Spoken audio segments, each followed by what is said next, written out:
Hello student, स्वागत है आपका यूपीएससी विद डीएस में, जिसमें हम पढ़ रहे हैं पीटी स्पेशल। जो हमारा कला एवं संस्कृति का चल रहा है, इसमें अभी तक हमने 2 लेक्चर को कंप्लीट कर लिया है। अब हम पढ़ेंगे इसका तीसरा लेक्चर, जिसमें हम पढ़ेंगे भारतीय संगीत कला और भारतीय भाषाएं एवं लिपियों के बारे में। चलिए तो स्टार्ट करते हैं। इसमें हमारा पहला टॉपिक आता है भारतीय संगीत कला, जो हमारा पीटी स्पेशल रिवीजन है, जिसमें टारगेट बेस एग्ज़ाम बेस पर तैयारी की जा रही है। जिसमें चलिए पढ़ते हैं। तो जो भारतीय संगीत कला में पहले नंबर पर आते हैं विभिन्न रागों के बारे में। विभिन्न रागों से रिलेटेड क्वेश्चन पूछे जाते हैं कि यह किस ऋतु से संबद्ध है या फिर किस ऋतु में गाए जाते हैं। तो इसमें पढ़ते हैं, जैसे राग दरबारी को देर रात में गाया जाता है, राग भैरवी को प्रातःकाल के समय गाया जाता है, राग यमन को शाम के वक्त, मतलब देर रात में राग दरबारी, राग भैरवी प्रातःकाल में, राग यमन शाम के वक्त, और राग बिहाग रात्रि के द्वितीय पहर में, राग बिलावल देर सुबह, राग भूपाली रात्रि के प्रथम पहर में, राग देश रात्रि के द्वितीय पहर में, राग बारश्री रात्रि में किसी भी समय, राग मेघ वर्षा ऋतु में जब देर रात या अहले सुबह पर राग मेघ को गाया जाता है, राग हिंडोल को बसंत ऋतु में, राग कॉफी को फाल्गुन माह में, राग दीपक को दीपक प्रज्वलित करते समय, राग मालकोश को शीत ऋतु में, राग श्री को शरद ऋतु में, और राग मल्हार या सूर मल्हार को वर्षा ऋतु में गाया जाता है। भारतीय संगीत की उत्पत्ति के बारे में पढ़ते हैं कि भारतीय संगीत की उत्पत्ति सामवेद से मानी गई है। भारतीय संगीत की अवधारणा में गायन, वादन और नृत्य अवश्य 3 अलग अलग विधाएं स्वीकार की गई हैं, लेकिन तीनों का मेल संगीत कहलाता है। कौन कौन सा का मेल संगीत कहलाता है? गायन, वादन एवं नृत्य का। वैसे ही लयबद्ध ध्वनियाँ जिसमें भाव वहन की क्षमता होती है, संगीत का आधार होती हैं। संगीत की दृष्टि से सबसे महत्वपूर्ण ग्रंथ भरत मुनि का नाट्यशास्त्र है, जिसमें 6 अध्यायों में संगीत पर चर्चा की गई है। नाट्यशास्त्र का कौन सा, भरत मुनि का कौन सा ग्रंथ है जिसमें संगीत की दृष्टि से सबसे महत्वपूर्ण ग्रंथ बताया है? भरत मुनि का नाट्यशास्त्र।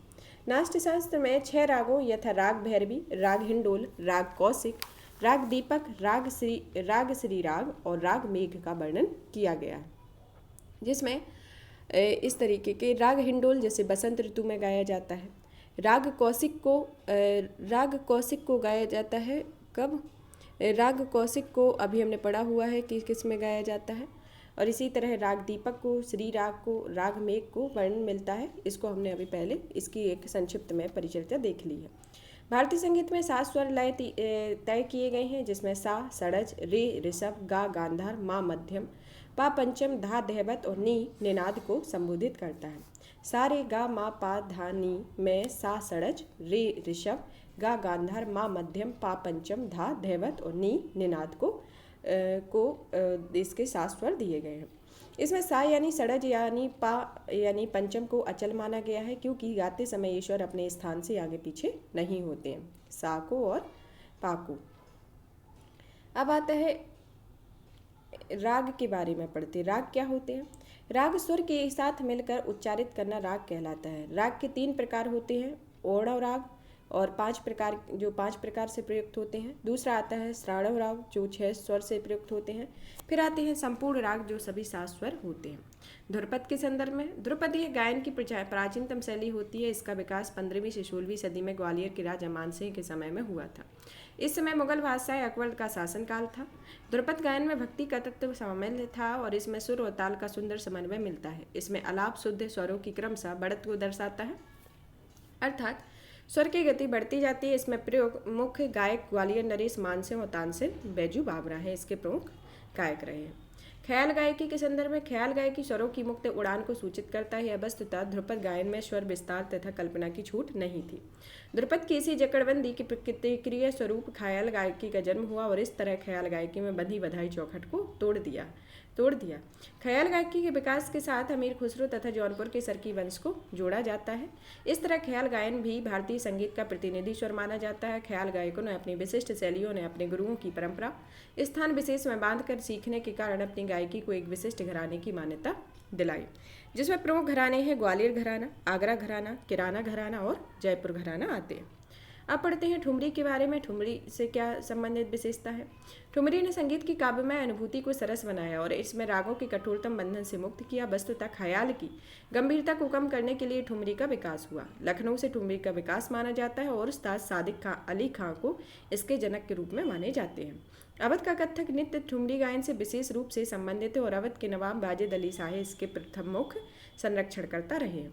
कर्नाटक संगीत के बारे में। कर्नाटक संगीत मुख्यतः दक्षिण भारत यानी आंध्र प्रदेश, कर्नाटक, तमिलनाडु और केरल राज्यों की सांस्कृतिक अभिव्यक्ति है, जिसमें अरबी, फारसी, तुर्की का प्रभाव नहीं है। और 1784 ईस्वी में पुरंदरदास ने कर्नाटक संगीत को पुनर्गठित एवं व्यवस्थित किया, जो आज तक यथावत है। इसलिए इन्हें कर्नाटक संगीत का पितामह भी कहा जाता है। बैकुंठ स्वामी द्वारा शुरू की गई 72 मालाकार योजना से कर्नाटक संगीत में सुंदर रागों के आविष्कार का मार्ग प्रशस्त हुआ और सन 1750 से 1850 ईस्वी के बीच तिरुवरूर में संगीत की त्रिमूर्ति त्यागराज, मुत्तुस्वामी दीक्षितिकार, श्यामा शास्त्री ने कर्नाटक संगीत को कलात्मक उत्कृष्टता के शिखर पर पहुंचा दिया। कर्नाटक शास्त्रीय संगीत में विभिन्न शैलियाँ शामिल रही हैं, जिसमें यथा पिगोला, गीतम, सुलादी, जातिशुरम, स्वराजाति, वर्णम, कीर्तिनम, पद, जवाली, तिल्लाना, पल्लवरम और तनम है। त्रावणकोर के राजा स्वाति पेरुमल ने कर्नाटक संगीत को पर्याप्त संरक्षण प्रदान किया। साथ ही उन्होंने कई कृतियों, वर्णम, पद्मों और जावलियों की रचना की। अब पढ़ते हैं विभिन्न पारंपरिक नाट्य शैलियाँ। नाट्य शैलियों के बारे में। भांड पाथिर नाट्य शैली, इससे रिलेटेड क्वेश्चन पूछा गया था कि यह शैली कहाँ की है। तो यह शैली कश्मीर की पारंपरिक है, जिसमें नृत्य, संगीत, नाट्यकला एवं हास्य का अनूठा संगम होता है तथा यह भांड मूलतः कृषक वर्ग से इसलिए है क्योंकि इस नाट्य पर कृषि संवेदना का गहरा प्रभाव पड़ता है। भांड पाथिर कहाँ की है? कश्मीर की। स्वांग के बारे में। स्वांग हरियाणा का लोकप्रिय लोक नाट्य है, जिसकी वह कथा वस्तु ऐतिहासिक एवं पौराणिक आख्यानों पर आधारित है। स्वांग की दो श्रेणियां हैं, एक रोहितक तथा दो शैलियां रोहितक और हाथरस में है। रोहितक शैली में हरियाणवी या बांगरू भाषा का उपयोग किया गया और हाथरस शैली में ब्रज भाषा की प्रधानता रही है। अब नौटंकी के बारे में। नौटंकी उत्तर प्रदेश का प्रसिद्ध संगीतमय लोकनाट्य है, जिसमें प्रायः दोहा, चौबला, छप्पय, बहरे, तबील छंदों का प्रयोग किया जाता है। नौटंकी और स्वांग में अंतर यह है कि स्वांग के विषय धार्मिक होते हैं, जबकि नौटंकी के विषय प्रेम और वीरता की कहानियों पर आधारित होते हैं, जैसे सुल्ताना डाकू, आला उदल, लैला मजनू, महाराणा प्रताप आदि। कानपुर के गुलाब बाई ने नौटंकी में एक नए कीर्तिमान स्थापित किए हैं। ये इससे रिलेटेड विशेषता है। रासलीला से संदर्भ में। रासलीला भगवान कृष्ण के जीवन पर आधारित एक लोक नाट्य है, जो उत्तर प्रदेश के मथुरा, वृंदावन, गोकुल आदि क्षेत्रों में इसका आयोजन होता है। ऐसी मान्यता है कि रासलीला संबंधी नाटक सर्वप्रथम नंददास द्वारा रचित की हुए और इसमें गद्य, संवाद, गेय, पद और लीला दृश्यों का उचित योग रहा। इसमें तत्सम के बदले तद्भव शब्दों का अधिक प्रयोग हुआ। अब पढ़ते हैं भवाई के बारे में। भवाई गुजरात और राजस्थान की पारंपरिक लोक नाट्य है, नाट्य शैली है। इसका विशेष स्थान कच्छ काठियावाड़ में माना जाता है और भवाई में भक्ति और रूमानियत का अद्भुत मेल देखने को मिलता है। कथक नृत्य पारंपरिक नाट्य का आधार है, जिसका अच्छा उपयोग भवाई से देखने को मिलता है। यात्रा के बारे में। यात्रा यह उड़ीसा एवं बंगाल की लोक नाट्य परंपरा है, जिसमें 16वीं सदी के वैष्णव संत चैतन्य महाप्रभु ने पुनर्गठित किया है। यात्रा कहाँ का है? उड़ीसा और बंगाल का। माच के बारे में। माच मध्य प्रदेश का पारंपरिक नाट्य है।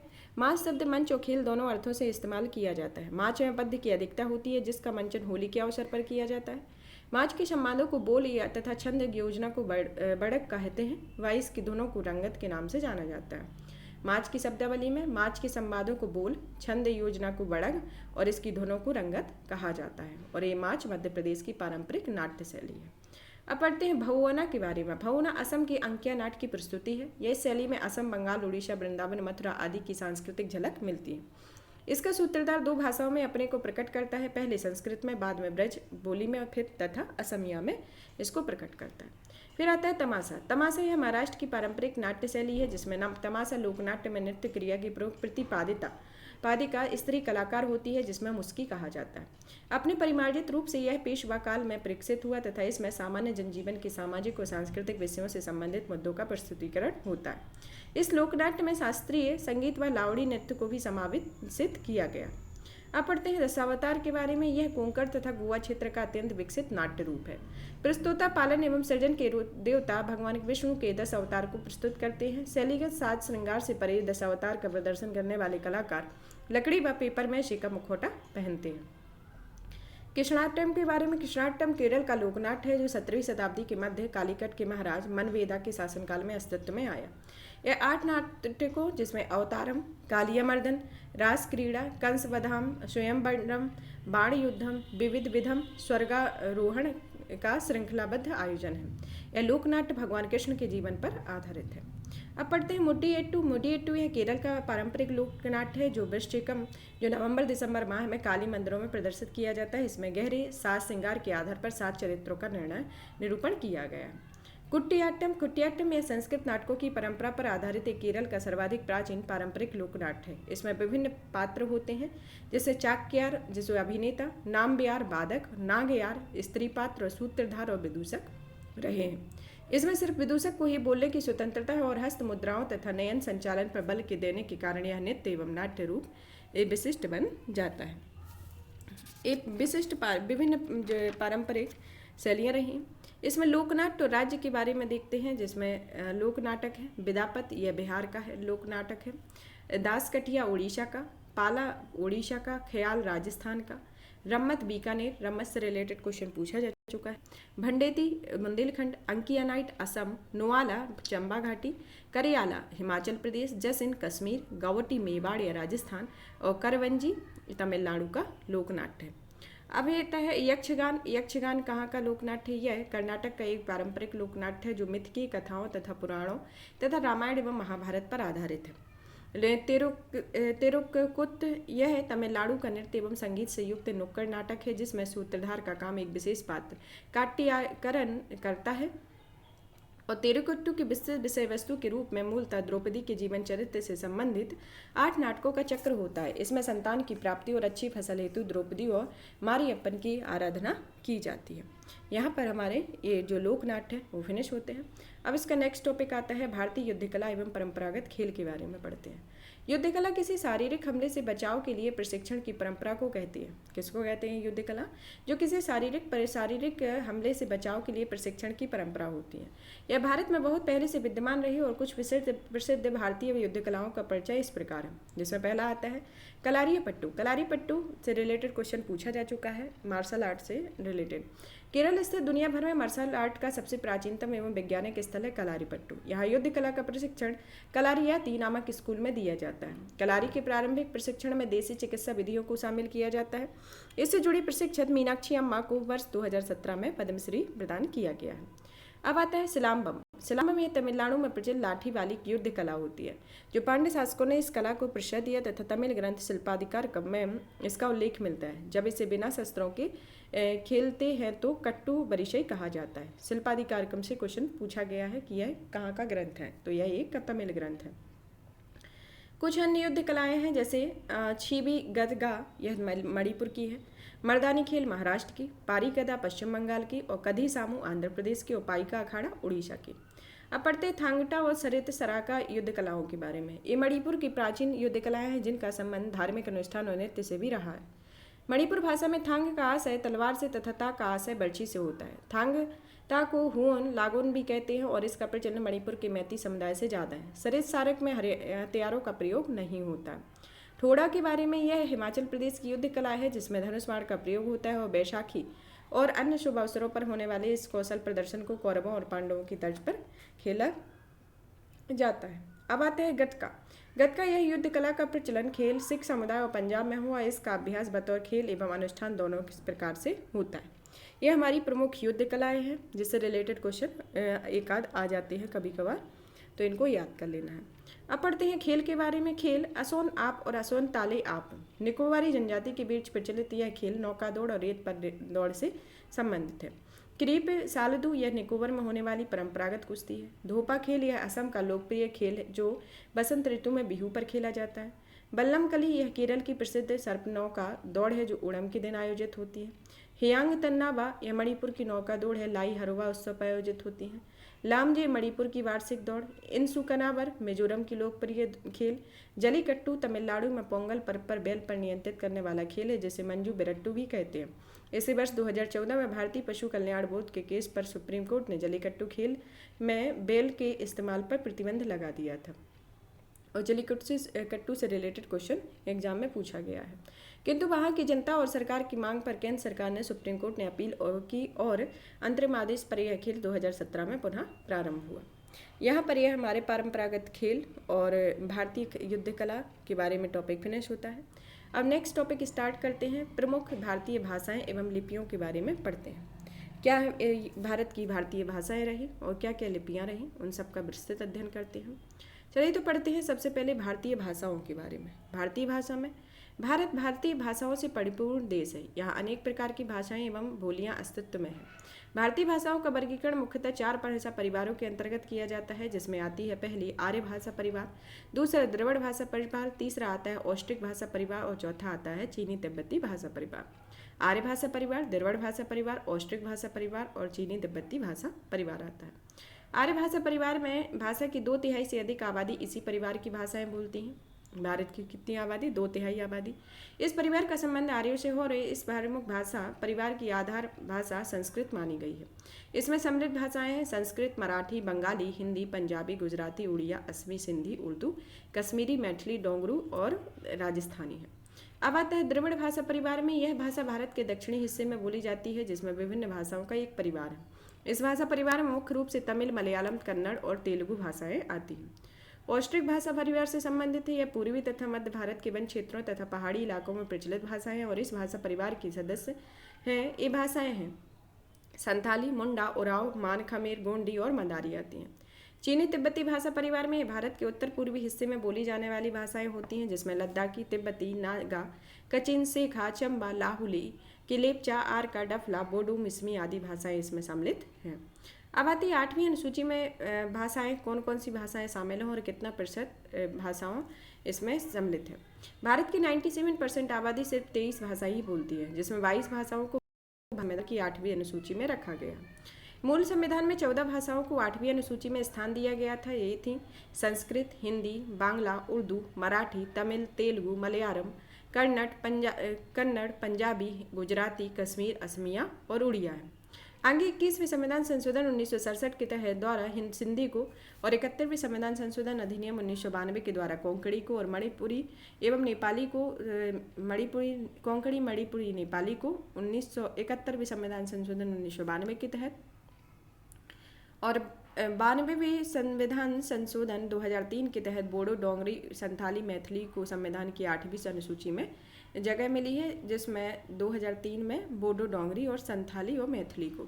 इससे रिलेटेड क्वेश्चन एग्जाम में पूछे जाते हैं और पूछे जाने की संभावना भी है कि यह किस संविधान संशोधन के तहत किस भाषा को सम्मिलित किया गया है और वर्तमान में भारत में कितनी भाषाएं हैं। कितने भाषाएं हैं वर्तमान में? 23 भाषाएं ऐसी बोलते हैं, जिसमें 22 भाषाओं को भारत के संविधान की 8वीं अनुसूची में शामिल किया गया है, जिसमें मूल संविधान में 14 भाषाओं को 8वीं अनुसूची में स्थान मिला है, जिसमें कौन कौन है? संस्कृत, हिंदी, बंगाली, उर्दू, मराठी, तमिल, तेलुगु, मलयालम, कन्नड़, पंजाबी, गुजराती, कश्मीरी, असमिया, उड़िया आती हैं। जिसमें 21वें संविधान संशोधन के तहत सिंधी को शामिल किया गया, 71वें संविधान संशोधन के तहत कोंकणी, मणिपुरी, नेपाली को, 92वें संविधान संशोधन अधिनियम के तहत शामिल किया गया। फिर आते हैं 2003 के द्वारा बोडो, डोंगरी, संथाली और मैथिली को संविधान की 8वीं अनुसूची में शामिल किया गया है। अब आता है भाषा संबंधी संवैधानिक प्रावधान के बारे में। भारतीय संविधान के भाषा 17 में अनुच्छेद 343 से 351 तक राजभाषा से संबंधित प्रावधान किए गए हैं। ये पूछा जाता है कि भारतीय भाषा किस संविधान के अनुच्छेद के अंतर्गत आती है या फिर किस भाग के अंतर्गत आती है। तो यह 343 से 351 तक के अनुच्छेदों में आती है तथा यह संविधान के भाग 17 के अंतर्गत राजभाषा को संबंधित प्रावधान दिए गए हैं। समस्त भारतीय भाषाओं में हिंदी बोलने और समझने वालों को सर्वाधिक संख्या में के कारण हिंदी को संघ की राजभाषा के रूप में मान्यता प्रदान की गई है। संविधान के अनुच्छेद 343(1) के अनुसार संघ की भाषा हिंदी तथा तमिल लिपि देवनागरी रही। संविधान के अनुच्छेद 348 के अनुसार सुप्रीम कोर्ट तथा हाई कोर्ट का कामकाज अंग्रेजी में होगा। संसद तथा विधानमंडल में प्रयोग की जाने वाली भाषा के संदर्भ में संविधान के अनुच्छेद 120 तथा 210 में प्रावधान किए गए हैं कि यहाँ कामकाज हिंदी, अंग्रेजी और मातृभाषा में हो सकता है तथा संविधान के अनुच्छेद 29 और 30 में अल्पसंख्यकों को अपनी भाषा और संस्कृत की रक्षा का अधिकार प्रदान करता है। अब पढ़ते हैं शास्त्रीय भाषाओं के बारे में। वह प्राचीन भारतीय भाषा जिसका 1500 से 2000 साल पहले साहित्यिक साक्ष्य उपलब्ध है, उसे भारत सरकार द्वारा शास्त्रीय भाषा का दर्जा दिया गया है। इसके अंतर्गत उस श्रेष्ठ भाषा को शोध या अनुसंधान हेतु 100 करोड़ रुपए की धनराशि आवंटित की जाती है और अभी तक 6 भाषाओं को यह दर्जा प्राप्त किया जा चुका है, जिसमें तमिल को 2004 में, संस्कृत को 2005 में, तेलुगु को 2006 में, कन्नड़ को 2008 में, मलयालम को 2013 में, ओडिया को 2014 में प्राप्त हुआ है। इसके अतिरिक्त मराठी भाषा में शास्त्रीय भाषा का दर्जा प्राप्त करने के लिए आवेदन किया गया है और प्रेजेंट में 6 हैं। कौन? तमिल, संस्कृत, तेलुगु, कन्नड़, मलयालम, उड़िया और मराठी का प्रस्ताव प्रस्तावित है। अब प्रमुख लिपियों के बारे में। लिपि प्रतीक चिन्हों की एक व्यवस्था होती है जिसके तहत भाषाओं को लिखा जाता है। भारत में भीमबेटका के गुफा चित्रों को देखने से स्पष्ट होता है कि लेखन कला की शुरुआत चित्रलिपि से हुई है। भारत में लिपि की उत्पत्ति हड़प्पा सभ्यता से मानी जाती है, किंतु आज तक मनुष्य उस लिपि को पढ़ने में कामयाब नहीं हो सका है। इसके अलावा कुछ अन्य लिपियां हैं जिसके अंतर्गत आती है। पहली लिपि ब्राह्मी लिपि।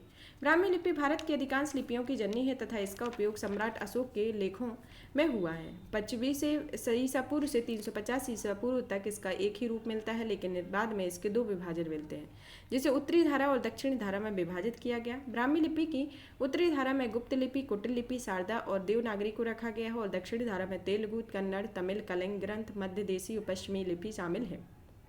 ब्राह्मी लिपि को बाएं से दाएं की ओर लिखा जाता है, इसकी प्रमुख विशेषता है। अब पढ़ते हैं खरोष्ट लिपि के बारे में। खरोष्ट लिपि भारत के पश्चिमोत्तर क्षेत्र में प्रचलित यह लिपि दाएं से बाएं की ओर लिखी जाती है। इसे विदेशी उद्गमशील लिपि यानी आरामाइक या सीरियाई लिपि से विकसित माना जाता है। कुल 37 वर्णों वाली इस लिपि में स्वरों का अभाव था तथा यहाँ तक कि मात्राएं या संयुक्ताक्षर भी नहीं मिलते हैं। सम्राट अशोक के शाहबाजगढ़ी और मान साहिब स्थित अभिलेखों से खरोष्टी लिपि का प्रमाण मिलता है। और जेम्स प्रिंसिप ने एशियाटिक सोसाइटी ऑफ बंगाल के जो संस्थापक सेंट जेम्स प्रिंसिप को आधुनिक युग में पहली बार ब्राह्मी और खरोष्टी लिपि को पढ़ने के लिए जाना जाता है। अब आता है कुटिल लिपि। कुटिल लिपि यह गुप्त लिपि का परिवर्तित रूप है तथा इस लिपि को न्यून कौड़ीय लिपि तथा सिद्ध मातृका की लिपि भी कहा जाता है। इस लिपि में अंग्रेजों के सिर ठोस चित्रकोण जैसे, लेकिन कहीं कहीं आड़े तिरछे टेढ़े मेढ़े या कुटिल ढंग से भी है। यह लिपि 6वीं शताब्दी से 9वीं शताब्दी तक इसका प्रचलन रहा। अब आता है देवनागरी लिपि के बारे में। यह बाएं से दाएं की ओर लिखी जाने वाली देवनागरी लिपि अत्यंत व्यवस्थित तथा वैज्ञानिक लिपि है। इसमें ध्वनि एवं अक्षरों का उत्कृष्ट समन्वय होता है और भारत के संविधान में देवनागरी लिपि को मान्यता प्रदान की गई है, जिसके अंतर्गत अनुच्छेद 1। उत्तर भारत में 8वीं शताब्दी से आज तक अनेक भाषाओं में देवनागरी का प्रयोग होता है तथा यहाँ संस्कृत, मराठी, हिंदी, भोजपुरी, नेपाली, कोंकणी, मैथिली, गढ़वाली आती है। अब आता है शारदा लिपि। शारदा लिपि 18वीं शताब्दी में कश्मीर में सिद्ध मातृका लिपि से विकसित इस लिपि को अनेक अभिलेख कश्मीर, पंजाब, हिमाचल प्रदेश आदि में मिले हैं। गुरुमुखी लिपि सिखों के द्वारा दूसरे गुरु अंगद द्वारा विकसित इस लिपि में पंजाबी भाषा में गुरु ग्रंथ साहिब का संकलन हुआ है। तथा ग्रंथ लिपि दक्षिण भारत के पल्लव, पांडव एवं चोल शासकों ने इसका विकास किया और महाबलीपुरम में महाराज धर्मराज रथ पर ग्रंथ लिपि में विवरण अंकित है और राज सिंह द्वारा बनवाए गए कैलाशनाथ मंदिर पर उत्कीर्ण शिलालेख ग्रंथ लिपि में ही है। अब पढ़ते हैं तेलुगु या कन्नड़ लिपि के बारे में। यह दोनों लिपियों का उद्गम होता एक ही है और तथा चालुक्य कालीन हलेबिड शिलालेख इसका प्राचीन लक्ष्य रहा है। बाद में यह लिपि स्वतंत्र रूप से विभाजित हुई, जिससे तेलुगु या कन्नड़ लिपि में विभाजन हुआ। तमिल या मलयालम लिपि दोनों का विकास ग्रंथ लिपि से हुआ है। शाहमुखी लिपि या सूफियों द्वारा चलाई जाने वाली ईरानी लिपि का एक पंजाबी संस्करण है। मोडी लिपि से रिलेटेड क्वेश्चन पूछा जा चुका है और आने की भी संभावना है। यदुवंशी महामंत्री हेमात्री ने इसे शुरू किया था और अक्षरों में तोड़ मोड़ के कारण इसे मोडी लिपि कहा गया और 1950 से पहले मराठी को इसी लिपि में लिखा जाता है। जनगणना में भारतीय भाषाई स्थिति क्या रही है? जनगणना पहले इसका एक विवरण देख लेते हैं। सर्वप्रथम 1971 की जनगणना में भारतीय भाषाओं के संदर्भ में विस्तृत जानकारियाँ एकत्रित की गई हैं। 1971 की जनगणना के अनुसार भारत 1652 मातृभाषाएं तथा 187 भाषाएं थीं। इन 187 भाषाओं में 94 भाषाएं 10,000 से भी अधिक कम लोगों द्वारा बोली जाती थी और सिर्फ 33 भाषाएं ऐसी थी जिनके बोलने वालों की संख्या 1 लाख से अधिक रही। 2001 की जनगणना में 10,000 से ज़्यादा लोगों द्वारा बोली जाने वाली 122 भाषाओं तथा 234 मातृभाषाओं को अनुसूचित किया गया और people's linguistic survey of India के अनुसार भारत के 780 मातृभाषाएं और 66 लिपियां अभी भी विद्यमान है। यह एक आकलन है, इस रिपोर्ट में इसको दर्शाया गया। यहाँ पर यह हमारा टॉपिक फिनिश होता है। अब हम नेक्स्ट टॉपिक में नेक्स्ट क्लास में इसका भारत की दार्शनिक प्रवृत्तियों को पढ़ेंगे। और इसी तरह से वीडियो को देखते रहें, लाइक करें, सब्सक्राइब करें, शेयर करें। धन्यवाद।